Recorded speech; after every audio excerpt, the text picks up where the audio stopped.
Welcome back to another North Carolina Tar Heels podcast here on TarHeelIllustrated.com. And if you're watching us on our YouTube channel, that's Tar Heel Illustrated. We are also Tar Heel Illustrated on Facebook, Twitter at Heel Illustrated. And we have a few other social media things coming down the pipe. We've got changes coming to our site. We've got changes coming to how we do some things. So make sure you keep checking back to see some of the new things that we're adding to what we do. We're not pulling back. We're actually doing more. We've increased our staff this offseason with the football recruiting. We're doing so much more even with basketball recruiting and analysis. So if you really want to be a Carolina Tar Heel expert, just pay $8.33 a month. It gives you access to everything we do, and only a little bit of it you'll ever find on these podcasts or even in the free content on the front page. So much of it, most of it really, is on the boards. We put everything on the boards, lots of inside information, lots of analysis, lots of perspective, and of course, a message board community that is absolutely fantastic and is getting better. It's respectful, it's highly knowledgeable, and it's got tremendous engagement. And it's for people who really care about the Tar Heels, people who want to know more about the Tar Heels. Everyone has a fan or some guy that says, yeah, man, I love those guys. And you go talk to them, they don't even know who Howard Eccles is. You know what? That's fine. Nothing wrong with that. No one has to be an expert on everything, but you care more. So don't waste your time talking to that guy. Go in our community, hang out with those people and talk to them, because a lot of them, they all know who Power Eccles is. They all know who the third team center is. They know everything about the Tar Heels, or almost everything, because they're on our site. They have access to all that information. It's just $8.33 a month, which is the same price it was when I took over this site August 1st, 2014. I'm THI publisher Andrew Jones. He is THI staff writer and football analyst Brandon Peay, and we continue jam-packing our position group previews as we gear towards the start of fall camp. Players report August 1st. First practice is August 2nd. First game September 2nd in Charlotte against South Carolina. The first four games are huge. This team needs to be fantastic in August so it can handle that first stretch of the season. So, Brandon, we have already done everything on offense: quarterback, running back, wide receiver, tight end, O-line. Now we begin defense, defensive line. Everybody has talked about all the issues with North Carolina last year defensively, and really since Butch Davis was there, defensively, issues. They've given up a lot of points. They've been gashed. They don't stop people on first down very well. They don't stop teams on third down very well. Last year they had 19 sacks. They were one of the worst teams in college football in getting TFLs.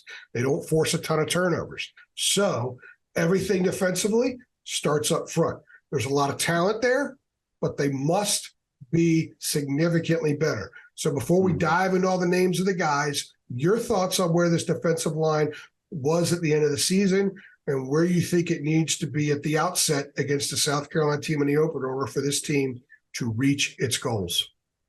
I think when Mack Brown returned to North Carolina, it was very clear that addressing the defensive line was like his biggest priority.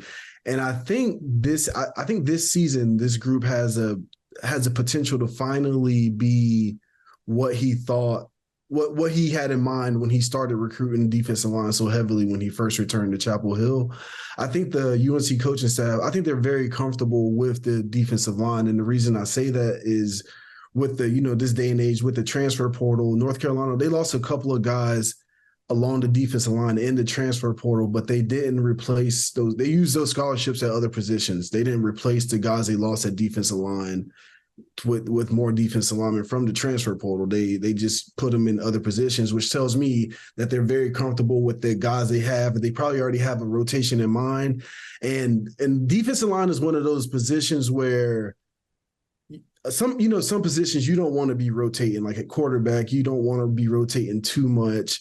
Your middle linebackers, you kind of want to keep them on the field as much as possible. They can be rotated in sometimes, but defensive line is one of those positions where you can rotate a lot. You can rotate almost every play if you want to, and it doesn't really mess up the chemistry. If you got dudes, like you like to say, it doesn't really mess it doesn't really mess anything up. And I think on this UNC team, the defensive line, the first string, the second string drop off is the smallest. I think this position group has the smallest drop off between first string and second string. Maybe running back. I'm trying to. We can debate that, but I think it's definitely among the top. The drop off is I think it's very minimal. But I think you're right. The production on the field has to increase. I think we've all seen flashes of the talent. We've seen how many the stars beside the name when they're coming out as high school prospects. But I think this is a year that the on-field product has to match what everybody thinks this group can be. I have 9 names here of guys that I think can be in a rotation and play a role. Some maybe in packages, some just consistently being rotated in there. 8 of them were recruited to Carolina out of high school. The only one that came in as a transfer is Jacoby Cowan, who came from Ohio State, and he's an in-state kid. So there was recruitment there previously. So I like what you said about how Keyshawn Silver, they lose a guy to the portal, they don't go immediately replace him because they do like what they have. But they also knew that they have to work with what they have. They have to coach them up better. There were a lot of rumors about Tim Cross being fired at the end of the season, and we were the only ones out there for a while that said, look, he's not going anywhere. And we had it extremely well sourced. He wasn't going anywhere. And what Mac ended up doing was he brought in Ted Monachino as an analyst who spent last year with the Falcons. He's a pass rush specialist. And he was brought in to help coach up Tim Cross so Tim Cross can coach up the defensive line better. So they need to do better stopping the run. They need to do better getting pass rush. They need to do better with TFLs, like I was saying earlier.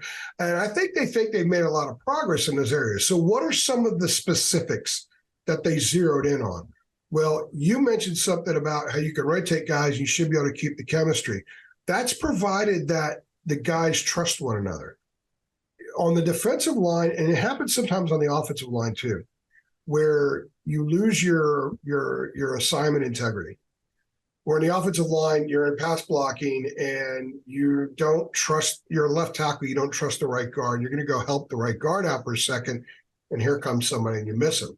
On the defensive line, if you don't maintain your gap integrity and you're going to go help out a guy you don't trust that's to your right, suddenly instead of one guy being out of position, it's 2 guys out of position. And that's how you get gashed. So the first thing this group had to do was learn how to trust one another. And by doing that, some of the things they focused on, short area quickness, which means getting off the ball and winning the first split second of every snap. And if you do that, you're going to gain the trust of all the guys on the line. That's part of gaining that trust. The second thing is being more violent. Be more violent in your gap space. And the third thing is simply gap integrity. If the first 2 things occur, you're not going to think too much about helping another guy out because there won't be as much need to help another guy out. So they really broke it down almost to an elementary basis of some of the things they have to get better at up front. And if they do those things, then the talent can take over. People are like, well, gosh, how come, this guy or that guy, they haven't become great? They were so highly recruited. Well, they have to have better discipline up front. Mm-hmm. They have better discipline up front, then the talent can take over. Yeah, I agree with that. And I think with this group, so we already did the offensive line podcast, and I think when I'm thinking back on the offensive line, I can't really think of any times, including against FAMU, where the offensive line was just dominant. Nothing really pops out. But with the defensive line, there are times during the season where you're looking and you're like, oh, I can see it. Like you can see like certain players are playing good, play very well in the same snap, and you're like, all right, you can see something building, but they have to get more consistent. I completely agree with you. They have to get more consistent. At times they were like one of my favorite games that I watched last season was the Pittsburgh game. I thought they played very good. Their numbers don't bear out, but I thought they played very good run defense that game. And I just think they have games like that, but then they have other games where they just get completely gashed. And I think the consistency of this group is probably the most important thing to get this defense to where they want to just to be average. Because this group they just need to be average. I think they just if this defensive unit can be average, they can win 10 games. And I just think this group has to be way above average. This group has to play to its potential. And then the rest of the defense can be average and they'll be all right. Yeah, and the goal for the program is to win more than 10 games. So what does it take up front? Who has to do what? Well, or what should fans expect as far as improvement from different players? Miles Murphy played last season on a bad ankle most of the time. There was a stretch in the middle of the season he wasn't even practicing. He was just playing. All right. They didn't have Tamari Fox. Now they did have Ray Vahasek, but then he got hurt. Yeah. So Tamari Fox sort of fills in that Ray Vahasek role where he's the tough as nails, strongest guy on the planet type deal. Very smart, sort of a no frills dude where I think he can anchor in mentality. We talked about Willie Lampkin's mentality on the offensive side of the ball. I think Tamari could bring that on the defensive side of the ball. Everything I'm hearing, very well sourced, that Travis Shaw has made tremendous progress in areas of maturity and his body, and that goes hand in hand. Maturity is don't go through the drive-through at midnight. Yeah. And the result is a better body. No, seriously, I'm just learning that today. I know we're talking young guys here, and it's an issue. We're talking young, hungry guys. We're talking guys that got coins in their pockets now, right? So that happens. But everything I've heard is that Travis has done very, very well with those things. He's really becoming a college football player, has embraced all the responsibilities and the disciplines of being a college football player, which will allow the talent to come out. I think he has a potential to have a breakout year. Another guy that I'm looking forward to learning more about what his health is. I think Des Evans was banged up during the spring. They never really talked about it a lot. Didn't see him do a whole lot in the spring, but here's a guy who had everything potential when he came in. He struggled early, struggled with the physicality. Now this is his fourth year. If there is football beyond college in his future, that has to reveal itself now. So he has to show if he's that kind of guy. And I'll tell you someone else to keep an eye on who could actually have sneaky NFL potential is Kevin Hester. He's a basketball player in high school, played 1 year of high school football. In fact, I love his story because he went out, he was in South Carolina. So he played spring high school football. He hadn't yet played in a real game. Just by virtue of being out there in the spring, he got some Power 5 offers because of his body and his athletic ability. I thought he's one guy who was consistently progressed since he got to Chapel Hill. Another guy, Jahvaree Ritzie, this is kind of a really important year for him to play at a high level and then be consistently here when he's not at that high level. So the drop-offs aren't down here, but the drop-offs are here instead. That's a lot of guys, and there's some more players we could talk about. But those are the 6 core I think you're going to see on the field a lot for Carolina, and every one of them brings positives to the field. But can they be consistent? Do they apply the things that we talked about? If those things occur, then the defensive line can make the jump that you're saying it might make. Yeah. And I mean, you mentioned a lot of guys. I don't remember the order you mentioned them in, but first you go your own order, man. Go your own order. First, I think the return of Des Evans from injury will be huge for the defensive line. He hasn't gotten the sack numbers that many people associate with his position and his high rank coming out of high school, but I think the way he sets the edge and run defense is really good. He uses his length, the straight arm. He's really good at setting the edge, and I think it was they really were hurt. They was really hurt last season in run defense when he went out with injury. And you mentioned Travis Shaw's growth. If he can take that next step and he can start to live up to his potential of what he can be, Kevin Hester got more reps than he did last season. So if Travis Shaw starts to take some of Kevin Hester's reps little by little, and then eventually you have a former 5-star player in that position, and then you have a guy like Kevin Hester backing him up, someone who's a starter caliber player backing him up, the depth of this group is it can just be ridiculous. If they become consistent and they mature and everything falls into place. Do you, before we get into 3 of the guys among the 6, consistency is an issue for all of them. And Tamari didn't play last year, but he did play previously, and he wasn't always consistent. It's pretty good. He was a little undersized at first and was forced into action Mac's first year. I think being an older guy now, and when you go back and think about what Tamon Fox gained out of his fifth year at Carolina, taking advantage of that last year, Tamari might be able to do the same thing. Tamon was paid by the Giants, so he obviously made a right decision there. Which of these six guys do you think has a chance this year, not down the road, but this year, to step up and maybe contend for an all-ACC spot? I'm going to definitely say Miles Murphy. If you look back on his sophomore season, he was showing all the signs of someone who was going to break out and have a breakout junior year and then go on to the NFL. And but that, the injuries he's playing, I didn't know he was injured, but apparently he's injured last season. Yeah. And but you could definitely see it in his play. He just wasn't nearly as impactful. So I think him coming into this season fully healthy, I think he can be a guy that's consistent and really have a nice breakout season, because this is his fourth year. He's a grown man now. He was impactful as a true freshman. Now he's a grown man, fourth year in the program. I think he could definitely break out and be all ACC type of performer. I agree with you. He would be who I would pick as well. The three guys we haven't mentioned yet that I want to throw out there, Kedrick Beanley-Jones, KBJ, who has dealt with injuries galore, but he had a really good spring.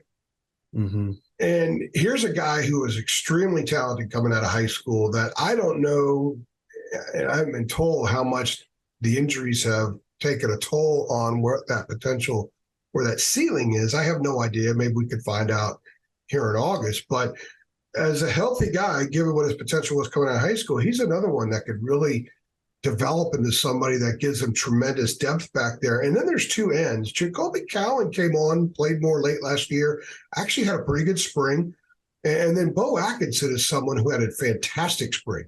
And Bo could do a lot of things. But he looks a little bit like a throwback defensive end, someone that you could see just getting on the outside of the tackle, and either beating him to the quarterback, or if the tackle steps in, just kind of go over him.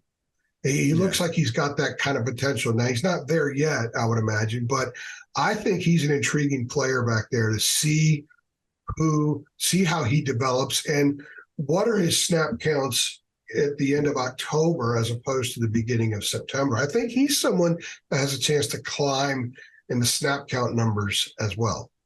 Yeah, I think that's a good thing about if you play defensive line. It's kind of like wide receiver. Like if you're a young guy, the rotations are so eventually you're going to get your shot to get in there, because eventually, somebody's going to tweak an ankle and you're going to creep up one spot in the rotation. So eventually you're going to get your spot you're going to get your time to get in there, and you're going to have a chance to make an impact. And then, then you can stay in the rotation if you're able to make that impact.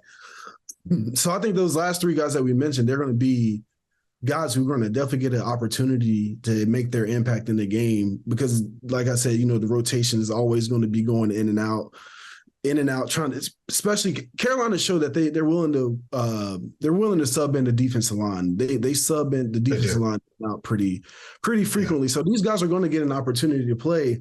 And my favorite thing about college athletics is every season there's one guy at least that nobody expects, and he becomes a household name. So why not one of these things? A household name with people on our message board. Maybe not the guy who checks in on Saturdays, which is why for $3.33 a month, you diehards need to go over to our site, be a part of our community. So we threw a number out there with the offensive progress, 15 to 25% range, that they need to make that kind of progress for the offense to be fantastic and click like it should. What percentage improvement do you think the defense must make in order for everything else to fall into place for this club to actually contend for their goals? Their goals are not to go 10-2. Yeah. Their goals are to go 12-0. So, and I think it should be at this point. I'm not saying I would pick them to go 12-0. I just think that the program is at a point now where they should wish for that. They should set that as their goal. Yeah, and I don't know if people will agree with this opinion, but I think their percentage is much smaller than the offensive line. I think last season there was more of a connective issue with the defense. So it's like the defensive line didn't get a lot of a lot of pressure on the quarterback, but then you can say, well, the defensive backs weren't guarding very well, so the quarterbacks were able to get the ball out. So I think there was more outside of the defensive line's control that led to them not performing at a high level at all times. So I think their percentage of improvement, if the offensive line is 20 to 25, I would say theirs is 10 to 15%, if that makes sense. Now, can you hear my dogs growling? No. I think that they're channeling their inner nose guard right now. No, 4-point stance, nose right on the center. You're going to whack him as soon as he snaps the ball. We must be having a delivery or something. Yep, it is. Amazon's out there. So it's 1939, and we're Poland, and the Germans are coming in. That's the way they treat this stuff all the time.